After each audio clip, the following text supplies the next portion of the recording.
और वो मालिक अपने नौकर से कहता है कि तू हर रोज मुझे 1 लीटर दूध गर्म करके पिलाएगा, ये तेरी ड्यूटी। तो नौकर रोज 1 लीटर दूध पिलाता था। कुछ दिन बाद नौकर जो है उस दूध में से 1.5 लीटर दूध खुद पी जाता था और बाकी दूध में पानी मिला के मालिक को पिलाता था। फिर कोई मालिक से शिकायत करता है कि साहब ये जो नौकर आपने रखा है ये दूध में गड़बड़ करता है। तो मालिक ने कहा अच्छा ऐसा है क्या, और उसने नौकर की निगरानी के लिए एक और नौकर रखा। अब 2 नौकर हो गए, तो दोनों नौकरों ने 1.5 लीटर दूध खुद पीना शुरू किया और बाकी दूध में वो पानी मिला के मालिक को पिलाते थे। कुछ दिन बाद फिर मालिक को कुछ लोगों ने कहा कि आपकी 2 नौकर जो है वो दूध में पानी मिला के पिला रहे हैं। तो उसने कहा अच्छा ऐसा है। तो उसने एक और नौकर रखा, बोला इन दोनों पे निगरानी रखो।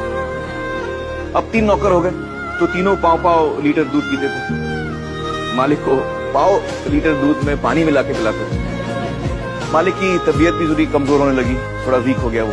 फिर किसी ने कहा कि आपका स्वाद बड़ा गड़बड़ हो गया, आप तो बहुत कमजोर होते जा रहे हैं, ये नौकर आपके बड़ा गड़बड़ कर रहे हैं। तो बोला अच्छा ऐसा हो रहा है क्या। तो उसने एक और नौकर रखा, बोला इन तीनों पे निगरानी रखो कि ऐसा ना हो।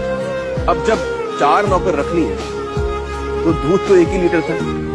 थोड़े दिन ठीक मिला, फिर चारों नौकर मिल गए और दूध पीने लग गए।